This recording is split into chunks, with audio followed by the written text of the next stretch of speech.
Hi, I'm Liana Wheeldon, and I'm the Executive Director for Arts Council Wood Buffalo. I joined Arts Council in September of 2016, so I'm in my 6th year with them. Arts Council Wood Buffalo is an organization that supports arts and culture in our community. We're an overarching body that represents arts organizations and individual artists in the region. Arts Council's mandate is to support the growth and success of the arts, and having arts be recognized is integral to creating a remarkable quality of life.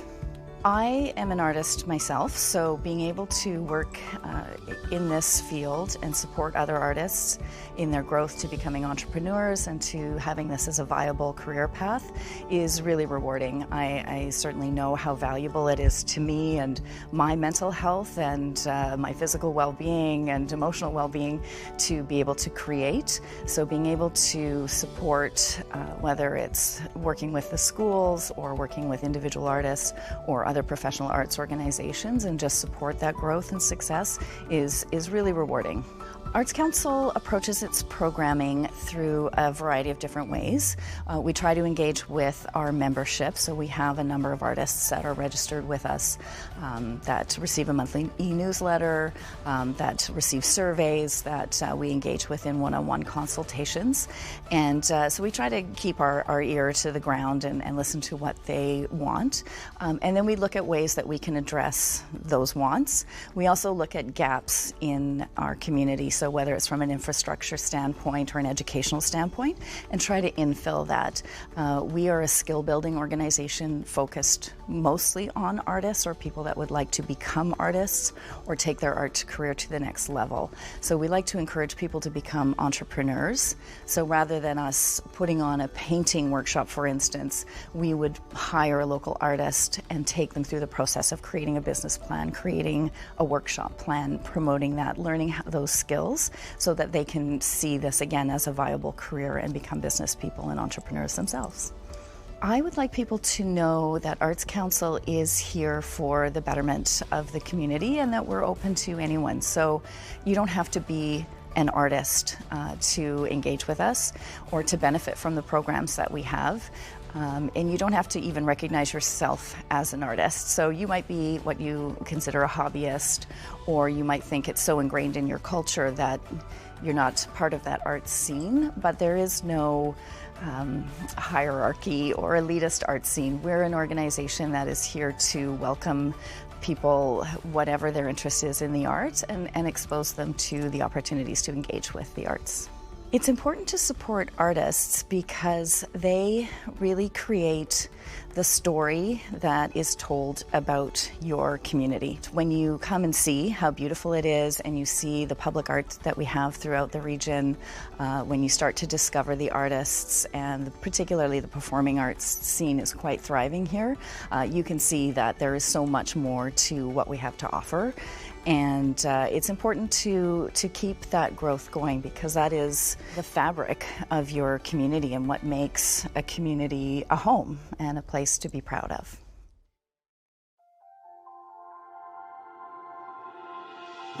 My name is Luay Eljamal and I'm the Programs Manager for Arts Council Wood Buffalo. It's been just over a year now that I've been with Arts Council Wood Buffalo. I started the day that the pandemic kind of pushed us into lockdown, so just over a year now. So the Buffys are essentially our local version of the Oscars, but on a slightly different scale where it's multidisciplinary. So where the Oscars celebrate film, we celebrate 14 different kind of art forms within the whole program.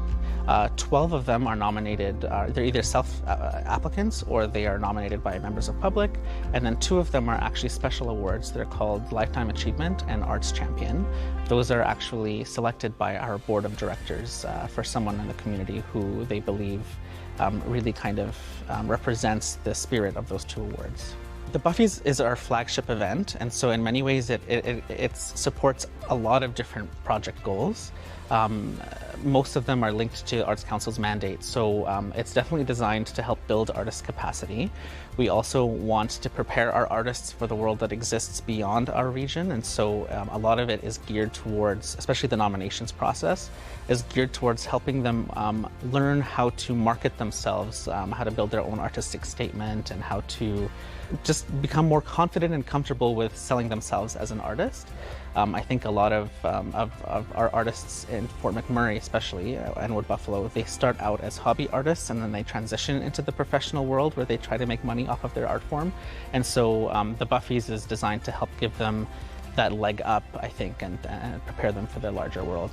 So the Buffys is something that we work on all year round. And it starts with the nominations. So what we do is we go to members of the public and we say, are there any artists that you've seen this year that you think would be deserving of a nomination for an arts award or for a Buffy? And we also allow artists to self-apply for an award this year. That's the first step. And then from there we go into, it's changed shape since the pandemic has happened. And so in the past it was a kind of a gala style event where we would host an evening where people would come, have food and drink, and then they would watch the announcement of the awards.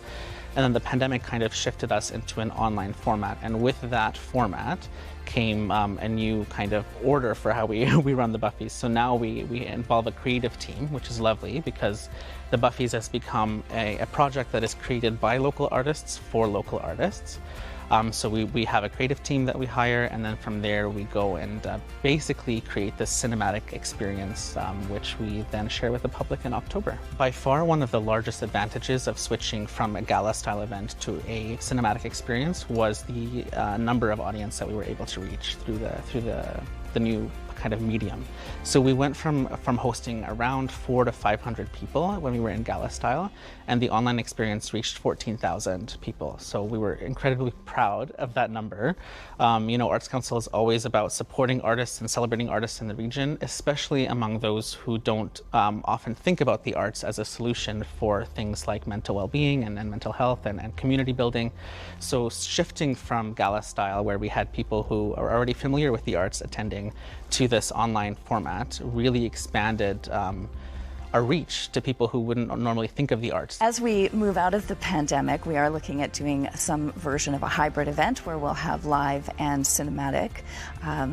The level of the performance that we can offer when the artist has time to rehearse, when they have time to film it, to edit professionally together, to add the sound in, it's such a great asset for the artist to be able to use that again when applying for grants or other opportunities. So we will look at including film, I think forever, for the reach standpoint alone, and have the live event as well, because it is important to come together and celebrate together, and for artists to see each other being creative and to have that networking time fuels creativity. So we need to make sure we have both of those happening for our region, for the community, for the artists. The number of artists who have been nominated for awards and have self-applied as well, they have been growing year from year. So in 2020, we had around 120 unique nominees, and this year it's skyrocketed to 160 unique nominees, which is really exciting. Nice to see that the arts are thriving in Fort McMurray in that sense. All the nominees get a lot of recognition just for being nominated through the Buffys. So we have a whole program online that is designed to celebrate each artist individually as well as within the categories of their art form. And so they're celebrated in September during the Month of the Artist, which is an Alberta celebration, Alberta-wide celebration, where we highlight everybody's biographies and their headshots, and they're all themed to this year's Buffys Awards event. And then those who are shortlisted this year are going to get a kind of short video reel done up on them, which will be showcased at the event. So that's a nice thing that they can take with them to promote their artwork and their art form later. And then the award recipients themselves, each one will receive a $250 check. They get a certificate that announces that that they've won that category. And then they also receive a handcrafted award that is created by a local artist, which kind of acts as the Buffy itself, or the trophy that they get to keep. We call the awards that each award recipient receives the Buffy. And it's a different one every year that's designed by a local artist, and it's always handcrafted, so it's something that can't be replicated and there's no other versions of it. It's always quite unique. We try to make sure that each award somehow incorporates the award category name inside of it.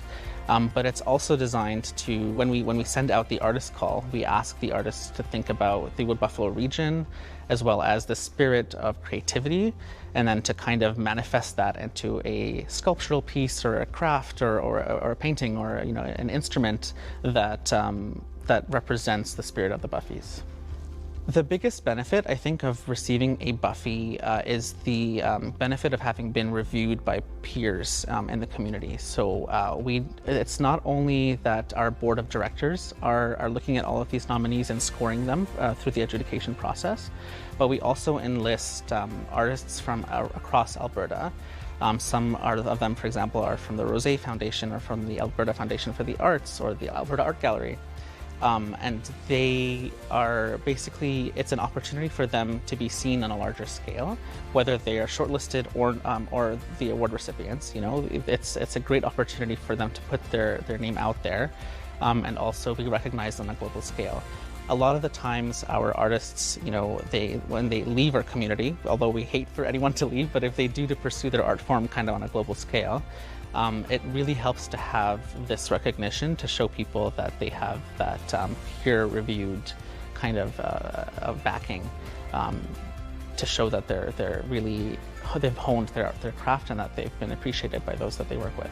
So the creative team behind the Buffys is made up of a number of different artists. We've got a series of videographers, and this year we've hired more than ever before to work with us. And they are the ones who work on the performances, they work on the Buffys narrative, they also work on the shortlist videos. We also hire an illustrator every year, and so they are the public's peek into each year's theme. We try to keep the storyline under wraps until the broadcast is revealed at the end of the year, and so their illustrations are usually the first thing that the public sees, and they can start using that to deduce what it is that the story is going to look like this year. We also, of course, have the artist who creates those handcrafted Buffy Awards, and so she or he would be another member of the creative team as well. It feels amazing, I think, to be able to recognize local artists through a platform that's as fun as this and as celebratory as this. One of the reasons that I joined Arts Council was because myself as an artist, I always struggled to articulate what is it about the arts that are important, especially during the pandemic. We're seeing all of these things online where they're saying, I don't like the artists are the least crucial kind of component of keeping civilization going, which is of course not true. And so there was a part of me that was always so hesitant about how to go about articulating that argument. And so being able through the Buffys to advocate for all of these artists and celebrate them and see their worth, it's not only as individuals, but in terms of what they contribute to our community and how they make how the arts have a place in recovery. Like Fort McMurray's gone through floods and they've gone through wildfires, and the artists have shown up to help us commemorate and articulate those tragedies in ways that I don't think any other kind of discipline can. That's what I love celebrating, I think, about the artists the most through the Buffys. Zach Barrett and Elizabeth Wells, they were the two co-hosts for last year's Buffy Awards, and they are they're fiancés, and that was one of the cute things, actually, I think about last year is there were whispers around the community that when they knew that they were going to be the hosts, that maybe the Buffys was going to be their wedding or going to be their big announcement, which of course it wasn't, but we loved the hype. Zach wrote the screenplay with support from Liz as well. And they did a fantastic job. I think one of the things that you'll notice about Zach is that he kind of lives his life in steampunk. That's just his aesthetic, and steampunk was our theme last year, so it was a very, very natural fit. He knew all the inner workings of steampunk and how it works and the history of it, and so he really infused that beautifully into his script. And he also played the character very well because he's an excellent actor as well.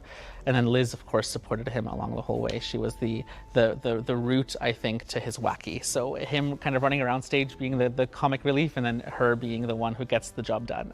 It was a lovely duo to see on stage. My name is Zach Barrett. I am a videographer and a stage manager here in Fort McMurray.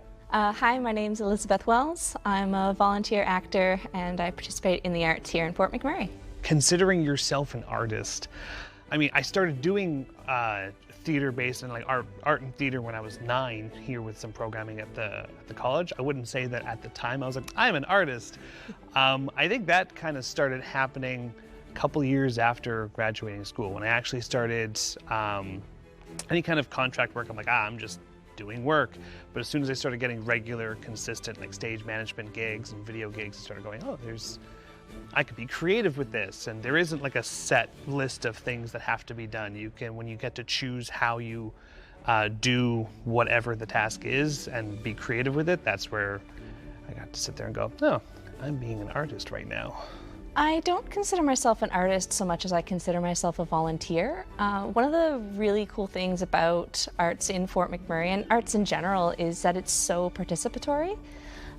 You get people from all different walks of life, all different backgrounds, all different types of experiences can come together to create something and have fun making something special and making something together. And I think there's a lot of beauty to that. So for the 2020 Buffys, we were kind of approached by Luay, and before they announced the theme for that year, they said, hey, so you're not allowed to tell anybody, but the theme for this year is steampunk, and it may or may not be obvious that I may personally be a fan of this subgenre. And full steam ahead!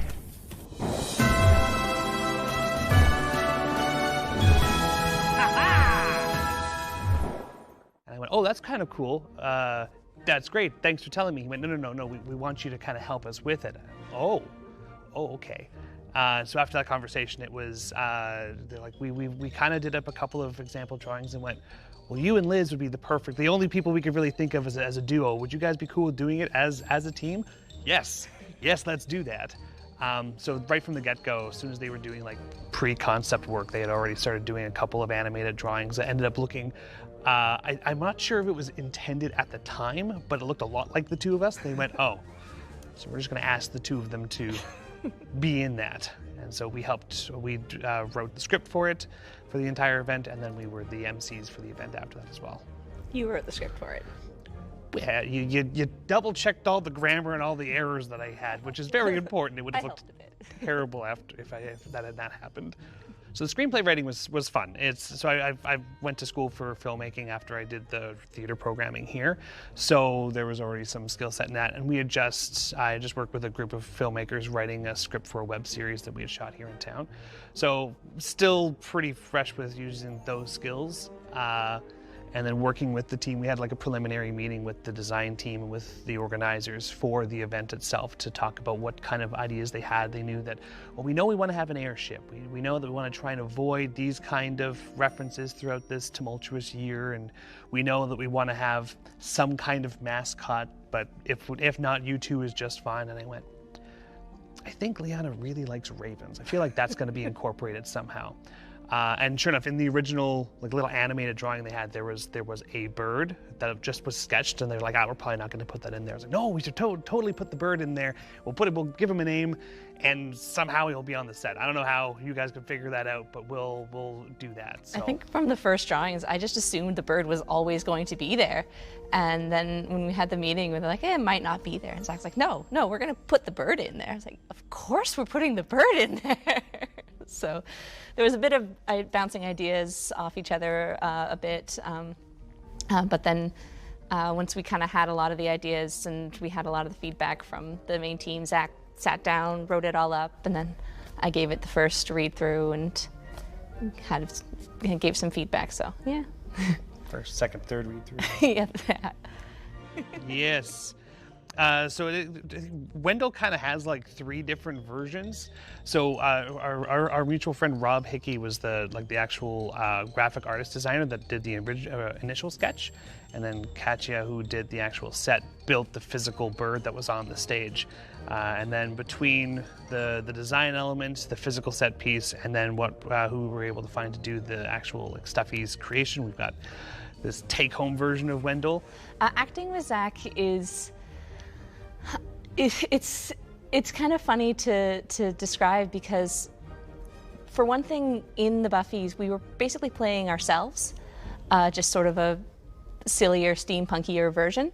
This ship has been a year in the making. I mean, I wouldn't give 2020 that much credit. We are about to take to the skies to, get above it all, literally. We don't talk about that. Sorry. So it really felt like playing, just goofing off and having fun. We made sure, he helped me a lot with making sure that I had all my lines down and I had the, and getting the memorization and getting the tone and such right. But otherwise, it was really fun. Kind of wrote it with like a bit of a guideline and improv most of it. It was fairly close to its page accurate, but mostly because we both read it a couple of times and I'm pretty sure the screenwriters will be okay if we flub up a line. It'll be fine, I'm sure. When we came on set the first day, which was designed and built by Katya Pechakova, we were just stunned. She'd created this whole airship and was absolutely gorgeous. There were so many little details of the bird and the balloons to hold it up and the projector. It was just absolutely gorgeous. And we spent a while just staring at it. That was so cool the first day when we actually, because we had seen drawings, we're like, but what's it really gonna look like? These drawings are cool and I'll put them up on the wall, but walking on set for the first day, just see that they had just fully built like a 360 ship that you can get on with like the balloons that were up in the air. We were kind of there helping with setup the day before, so we had a bit of an inkling. But when we walked in fully in costume and they also had the lights on it and everything else was set up and just how cool it all looked, I was like, hey, they built us a personal playground to play in for a weekend. This is great. It was so cool. The set was gorgeous. For this year's Buffys, I'm one of the video creators for it, so we're still going to be following that same sort of format that they did last year, where it's predominantly online. There's a different team that's taking care of the main writing and organization of it this time, and so for the Buffys last year, for anyone that has seen it, we usually have performances that take place between announcements and batches of awards. So I'm taking care of one of the performance videos, and I'm collaborating on a second one. And then for some of the extra B-roll content filmed for some of the award recipients, I'll be doing just some of the shooting for that one. So a lot more hands-off this year than last year, which is, not a bad thing. What if I don't want to land? You don't want to land? Oh, the world sucks, man. True, but that's what all this is for, isn't it? A way to escape from it all when we need to start conversations that matter. Give a voice to those who feel like they don't have any, and maybe have a good time and learn a few things while we're at it.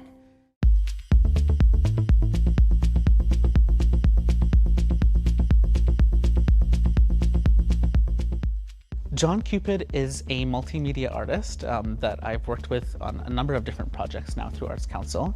He performed in our 2020 Buffys with Shweta Suthar as a part of her King of Life performance video. And Jon was also a 2020 award recipient in the Ken Flaherty music category. My name's Jon Qpid, and I'm an artist. I think that the first time I really would have started considering myself an artist would have been in high school, really. In theater class.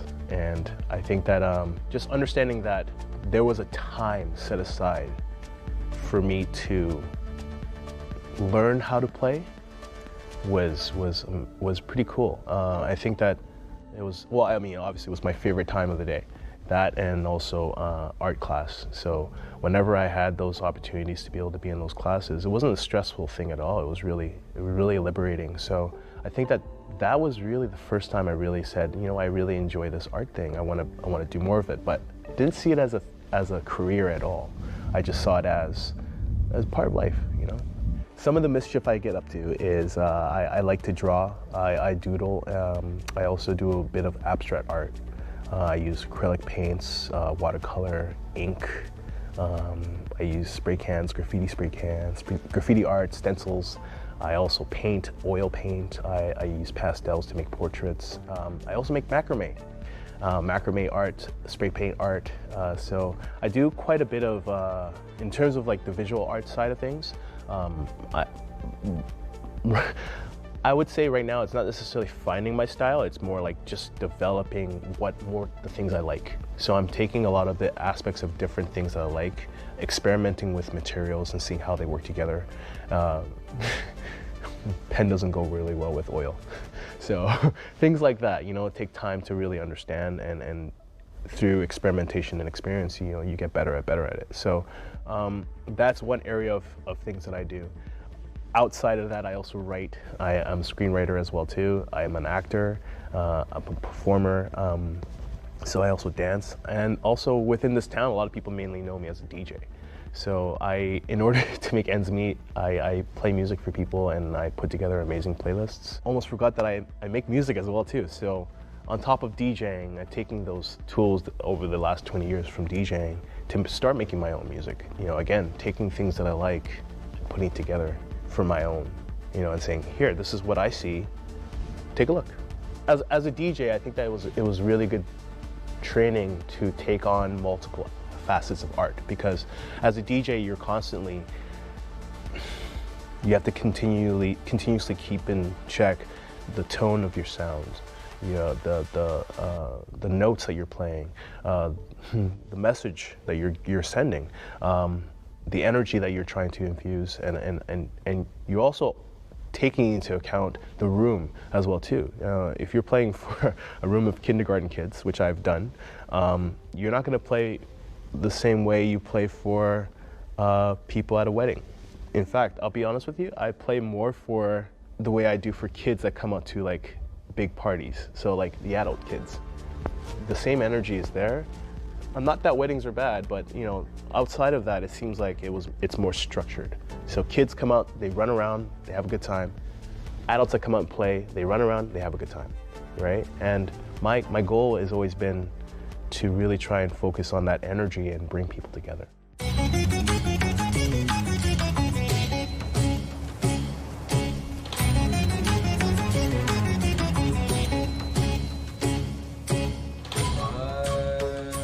Okay, so King of Life. Wow, that was fun. That was a lot of fun. Stepped on a set that I've never been on, in clothing that I've never worn before, to do something I've never thought I would ever be able to do, and that's being an Indian short film, and get to dance with an amazing choreographer and be on film behind an amazing cameraman. Working with Matt and Shweta and the rest of the volunteers that came out to help, especially the girls that came out as well too, that put in so much hard work. It was an amazing experience, and working on King of Life 2 has been rewarding as well too. I look forward to seeing the end result. I'm looking forward to seeing the reaction to the end result. That's basically what I'm looking forward to, is how people are affected by what we did. That's the main thing. I know how I am affected. I know that walking away from this experience has been something that's like, okay, well, hey, if we could do this, then I could probably do this, and then so on and so forth, right? So it's been learning, it's been challenging, but it's been fun. It's been a lot of fun. Well, the King of Life 2 is based around the same sort of characters. Luay gets to come back again. Luay is awesome in this, by the way. He gets to come back, and he has lost some weight. He looks great, actually. He looks really, really good, which is interesting because in the first film, he's working out and jogging, right? So he comes back, and he has a daughter in this film that leaves to try and step into another world. And basically, the King of Life is the guardian of this world, and in order to protect the innocence of this world, the innocence of his flower warriors, if you will, he wants them to stay within this world so that they don't lose touch of who they are. And Shweta's character really wants to leave this world and become a mother, right? And to help this child. And it's a really beautiful story. I'm not gonna give away too much. You're gonna have to see part 2. Right now I have a few commissions. So one of which I'm really proud of is a portrait I'm doing of a gentleman here in town, one of our senior citizens. We have a program with the Arts Council called Artists in Conversation. So I get to pair up with a senior citizen here in town and get to learn about this person. And it's been remarkable learning about not only the history of Ethiopia, but also the history of people within our community that have ties to other ethnicities, So On top of that, I also have other private commissions that are going on as well too. I have a friend that commissioned a painting of a parrot, her African gray parrot, so I'm going to be working on that. A few other commissions as well too. On top of that, I am also working on my album. I have a tech house EDM album coming out soon, and I already dropped one of the tracks online, so you can pick it up on Spotify. It's called Move to Destiny by Jon Qpid. Yeah, I have quite a few things on the go, but it's fun though. I mean, this is the life I want. I want to make art. I want to be able to share experiences and express my experiences and my feelings and my viewpoints, perspective with other people in order to help our world, our community, just to help my neighbor, basically.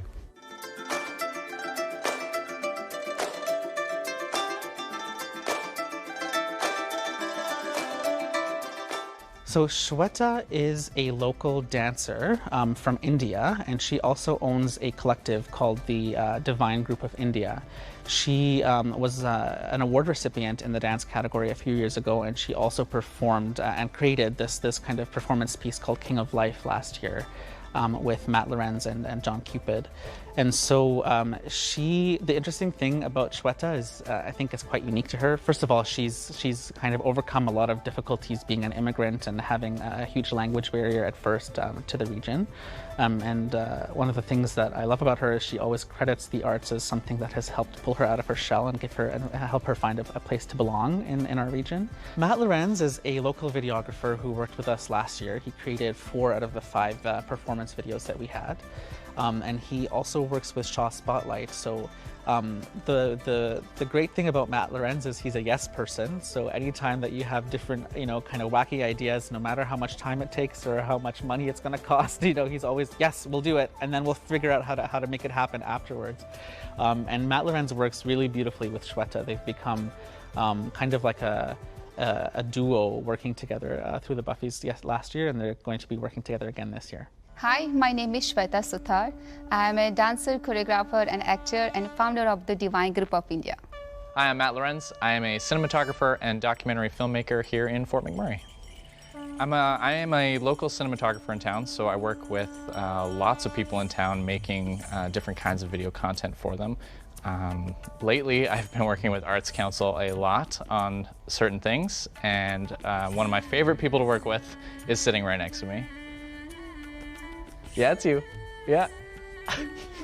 Divine Group of India is basically, I'm running for preserving our Indian art, culture, and traditions, especially in this town. So this is a non-profit organization, and under this umbrella, we provide in the community people a chance to show our Indian culture like dance, henna, Rangoli, that means sand art, and live music. I also we also encourage the seniors. They are come here just for take care of the kids. So they have many talents. They miss some culture thing. So also we encourage them, and there is a practice everything. And under this umbrella, some people they are not good in dance. Okay, some people they are not comfortable in front of camera. So we encourage them to translate as for example, I write down any script in Gujarati. So as a translator, they work with us.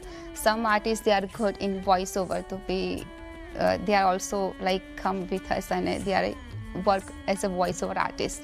So under the Divine Group of India, we practice dance, henna tattoo, then rangoli, then live music, and some instrument stuff. Generally, the seniors they are used to with every day, like a small drum. They are playing every day back home when they are free. So this kind of stuff we are running in this group. I think the first time I considered myself an artist was probably when I came to Fort McMurray. I had been doing work that was not art related, shipping and receiving, retail stuff, nothing really art related. And one day I said, you know what, I'm gonna go and do media of some kind because I'm tired of the stuff I'm doing now. So I went to broadcast school, and I still didn't think of myself as an artist then, because it's like you're just learning, you don't really know your identity as a person who creates anything. So when I got the job here in Fort McMurray as a community channel producer, I was starting to make things that I wanted to do, not that somebody was telling me to do. And I think that was the first time I thought of myself as creating art. Actually, I born in the artist family. My father is an artist.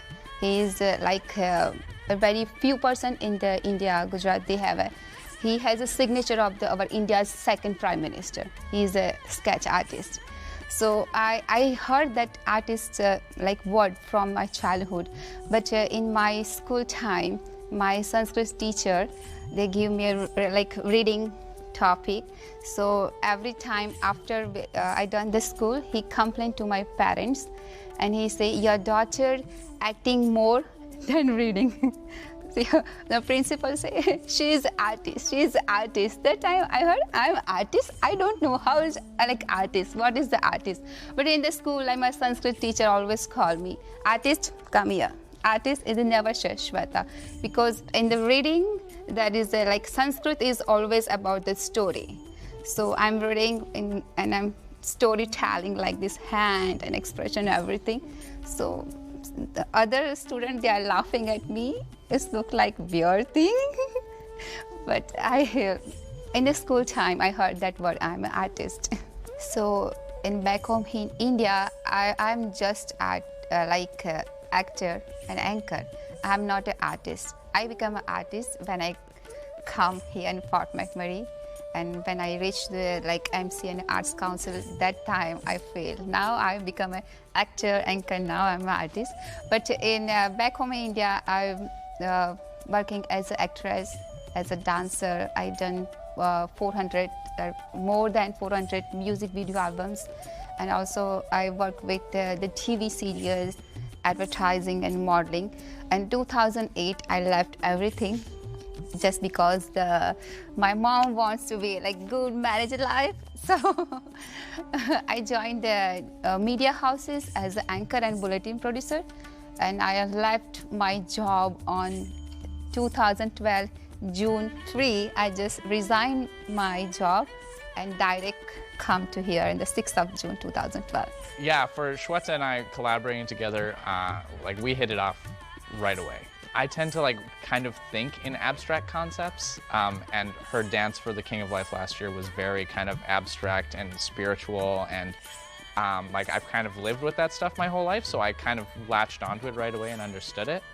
But when we collaborate, there was a small language barrier where she would say things that I didn't understand, and I would say things that she didn't understand. So the voice this lighting terminal, and right. And then oops.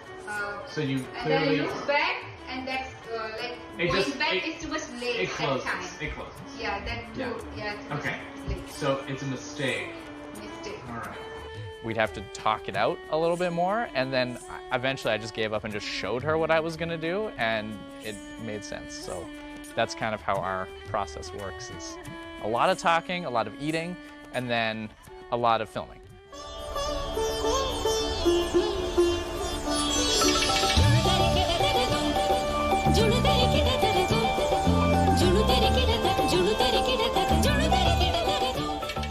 So first, when the virtual things is come on, that's a totally different thing from stage is different, and that's a virtual thing. It's good luck for me, because this thing is I left many years ago in India. So that time I say Arts Council, yes, I'm in there for performance, but the part of the audio, there is a restriction, maybe a no copyrighted song. So I found the various audio track, and there is I just found classical music. So that time I feel let's work on that classical music, and that music is very calm. And that last year I seen somewhere some after the fire there is everything is burned, trees and everything. And I feel we we are not doing well with our nature. So let's make something like King of Life. So actually my kids and my students, they can understand the nature is life. So like you are not saying, oh, this is just plant, just break it. So understand the people and most of the kids, the nature have their own life, so don't disturb them. So that's the idea in my mind. But basically it started with the music piece, and then I create the whole thing. Jon is like a mini package. Once you open, there is everything, and everything is come out with the popcorn. He's a very talented person, and everything inside on is just a small brain. It's true. Very he packs a lot in there, and he's kind of like a little bit quiet, right? Like he doesn't get into it a lot, but then once you open the lid on what he wants to do, boom. And Jon looks and that look like everything. It reminds me of our God, Lord Shiva. That's why I like the character. I think he liked that too, and we were like, you look like Lord Shiva. And he's like, oh, thank you. I think Shweta's, just the fact that Shweta came to Canada and dropped everything she knew to come here is amazing. But I think where Shweta's really amazing is that she didn't give up on what she wanted to do, even though sometimes her family didn't want it to do it. Like her culture is very, not anti-art, but art doesn't make money. So to do something that you love, even though people say you shouldn't be doing it, is really inspiring to me because I love what I do, and yeah, I love working with Shweta because she loves what she does. So, see, she's crying. Thank you so much, because like today morning I just talked with one of family member, and that say, oh, how can you come with your interview with English? You don't know English proper. So last 10 years I heard that thing in my mind. You don't know English. You don't know English. How can you stable in the different other country?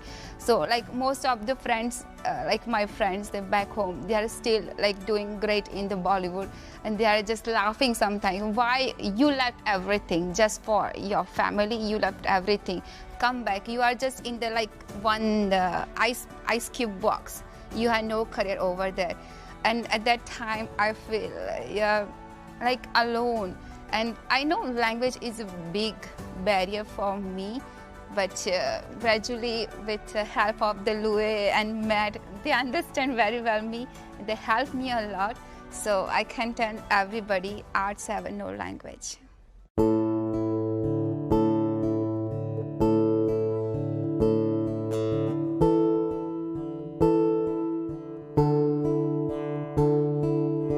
You are a color that doesn't exist.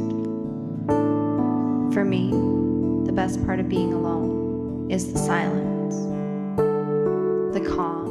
Xach Edward and Meghan Whitmore first performed at the 2018 Buffys, and they did something, they're fairly avant-garde. They do a bit of spoken word, a bit of music, they're visual artists, so everything about their performance was considered, how they looked, how they dressed, whether they were sitting or standing, and how it was done. So I hadn't seen a performance like that in Fort McMurray since I moved here in 2009. So I was very excited and very inspired by them. So they actually informed the theme of the 2019 Buffys, which was the coffee house, Midnight Coffee House, looking at beat poetry and that whole movement of the 50s, 60s and jazz and all of that components. So we actually themed it, inspired by their performance, and then had them as the headline performers for 2019 to close out our event, and they were fantastic again. Hi, I'm Zach. And I'm Megan, and we're with All Imaginary. So All Imaginary kind of came about because Zach wanted to do something different that nobody really knows about, with spoken word as the main focus. And that was, I think, 2018. We kind of just got Ruben to play piano and to come up with some songs and stuff like that to go with my poetry, and Zach as well. And then we kind of started doing that, and then we were just playing for our friends pretty much and doing our own thing, and then we got asked to perform at the Buffys, the first one, and it gave us that platform to kind of show everybody that different's good. I think I would maybe just add that Ruben and I just love Meghan's poetry so much that we wanted to create a different project to just showcase that. The summer sun sets for the very last time, and my heart beats in rhythm, and my blood flows in song. So the medium that we perform in is actually spoken word with music nuances throughout all the pieces.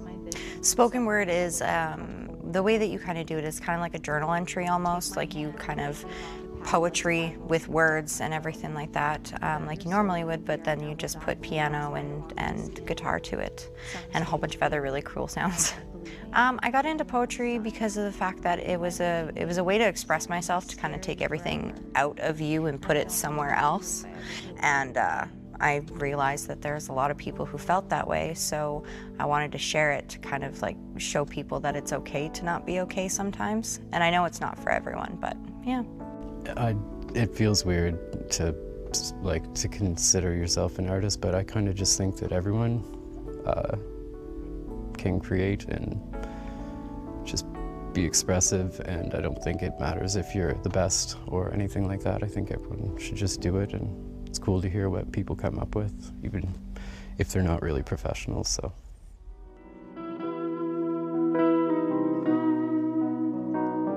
Today, I feel less than.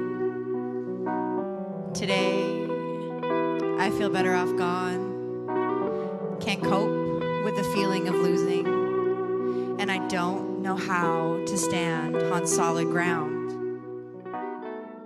So that one is based upon being in the 1950s, trying to be a perfect housewife, but of course most women were taken advantage of, abused physically, mentally, and emotionally back then, and the woman in question murdered her husband. And the best part about that was that you really didn't know where the piece was going, and then we had a section of it where the lights went out, and we all had containers of fake blood on stage, and when the lights went down and nobody could see us, half the audience thought we were done. They were like awkwardly clapping, like, okay, what's going on? And then the lights slowly dimmed all the way up, and I was covered in blood from my neck down, like I had hacksawed somebody.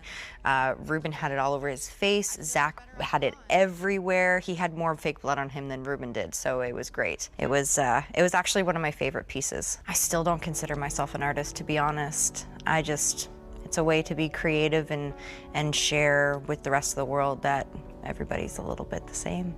So the piece that we did last year for the Buffys was mainly in our backyard, and the piece that I wrote is actually about my son, and we just kind of went with that, where it was like black and white. You don't really know what you're doing with your life until you meet somebody, and he was my somebody. And yeah, then we just mixed some colors in, and it was actually a lot of fun, mostly because we were throwing colors at each other. So yeah. This year's Buffys is actually a piece that's kind of a little bit different than we've normally done, but it's actually extra important to the two of us. So it's going to be really amazing, and again, most likely in our backyard. It's a shameless love song that we wrote for each other.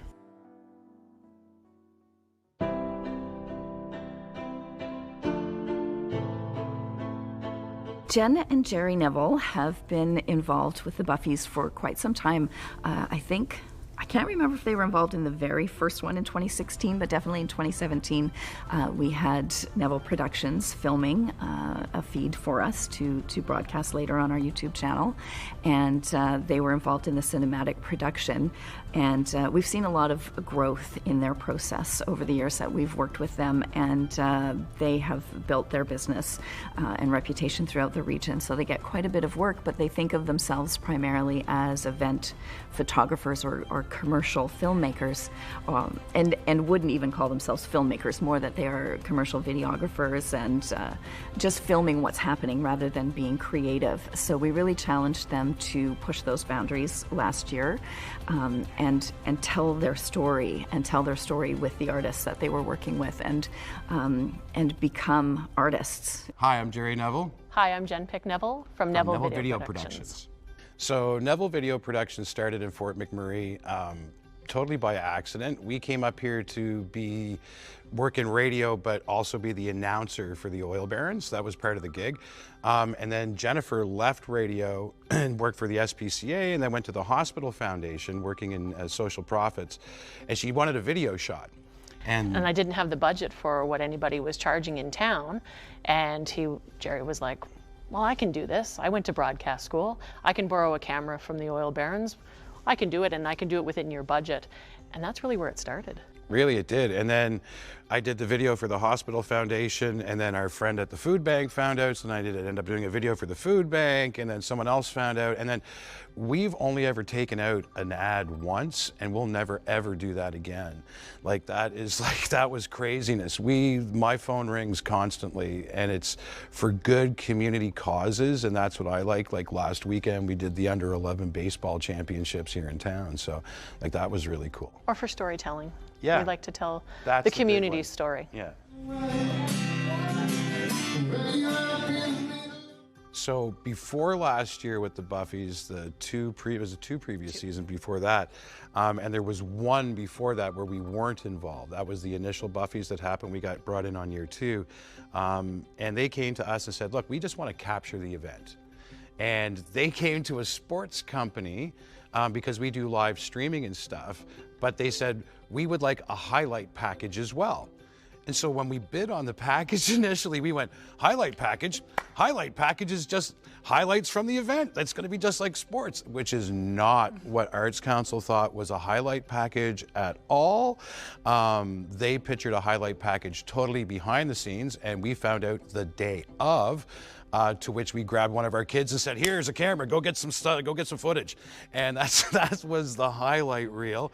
But we went in with Diana and her team, and they were very nervous about us because we come from the world of live TV and sports and not from arts. And they were very worried that we weren't going to capture what they wanted to capture and put it on TV. So in all the pre-meetings leading up to it, I kept saying, look, before we hit the show, it's democracy. Everybody has input on what everything happens here, how the light's going to look, how the people walk on stage, where the camera's going to be. The second we go into the show, it goes from a democracy into communism, and it's a dictatorship. And I take over the entire show. And Arts Council was like, ooh, I don't know if I want to give over creative control to a sports dude to do an art show.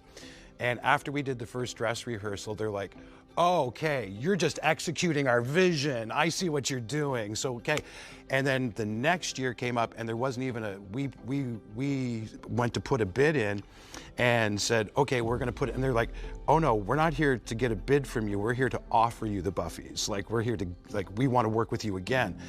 And then when the shot came up last year to do it, we were very surprised they came to us, again, because we shoot in 30 and 60 frames, we don't use the fancy lighting, we don't do all of that, and there are some incredible videographers here in town.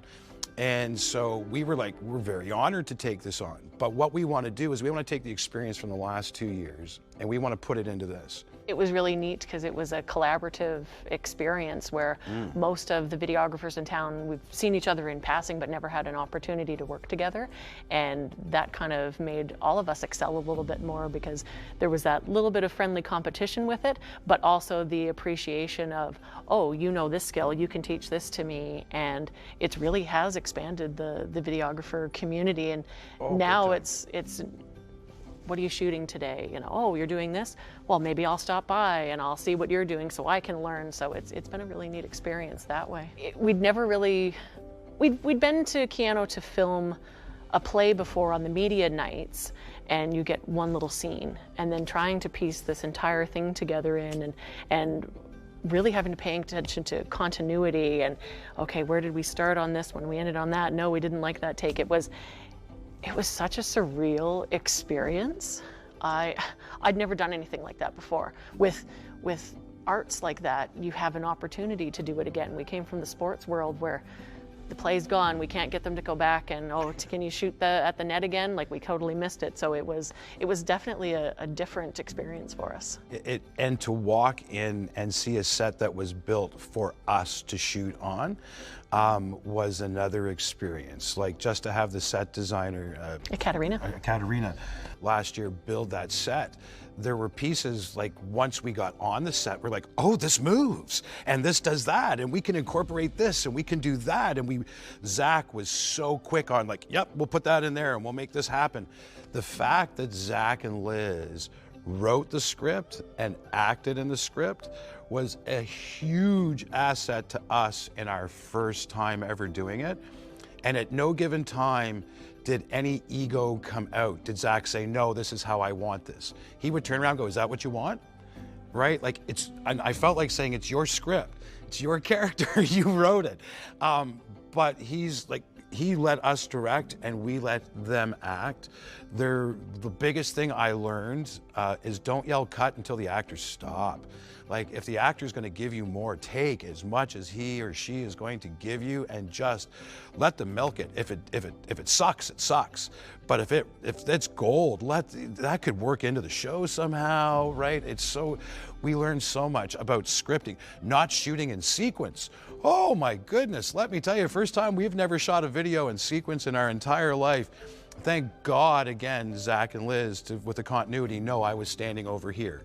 I was doing this, right? Just to make sure that, no, the sail was up, the sail was down. We had notes, but to have them was an asset on the set. The only thing I was thinking about was back to the initial invitation for us to come and live stream.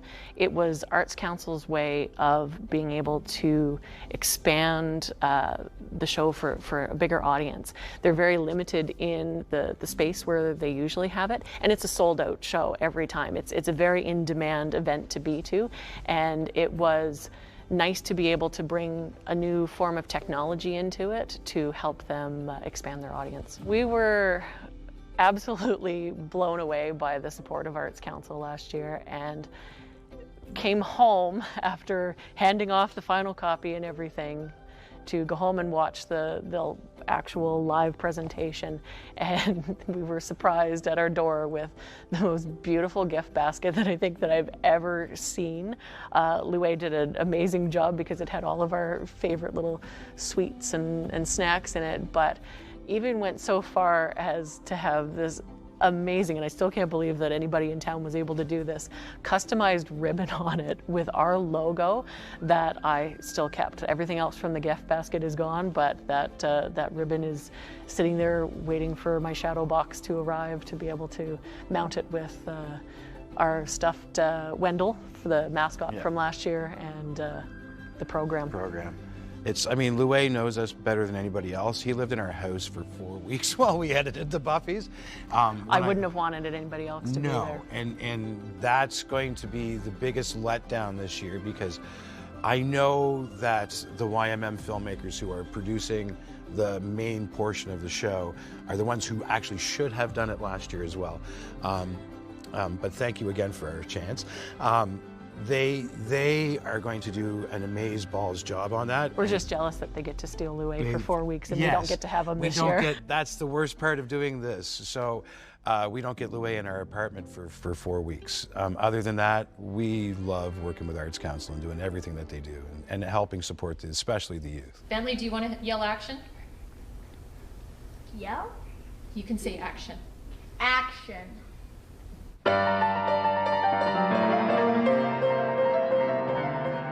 Yes, Bentley Penn came to us when he was 7 years old, and he was actually nominated for a Buffy.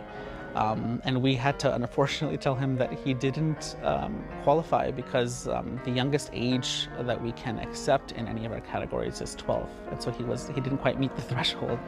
But the beautiful thing is we were able to involve him as a performer last year. And so I think he had turned 8 by the time we recorded it. And he is a concert pianist who performs all over the world, actually. He's actually going to be going to South Korea later this year to perform with a full orchestra. And so he is kind of one of the prides of Fort McMurray and region, I would say, just for his magnificent skill set. Hi, my name is Bentley Penn, and I am a pianist. I've been playing piano for 2.5 years, almost 3. I chose to play the piano because I saw my mom always liked to play the piano, and I wanted to be like her, so I wanted to play like her. I play on the grand piano, normal one. My favorite types of music to play is classical musics and minor pieces.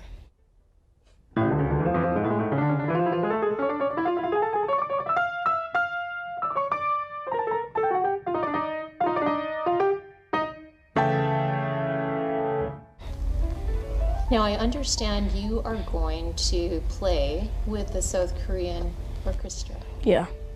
Can you tell me a little bit about that?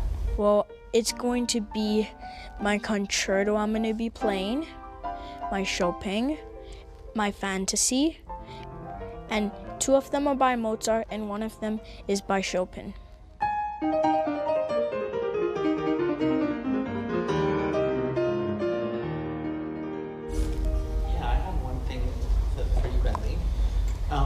Do you remember last year when we came to your house and we came with Matt and with Andrew and they showed you all of the sound equipment and the camera stuff? Yeah. I think it would be really cool if you told us everything that you remember from that day, as if it's like one very long story from the beginning to the end. I think so. So when you guys walked in the door, I was like screaming. And then when you guys showed me how the cameras worked, I was like surprised. And then when I played the piano, it's just like it sounded really cool. And like when I saw the video, it just sounds really good with the dancers.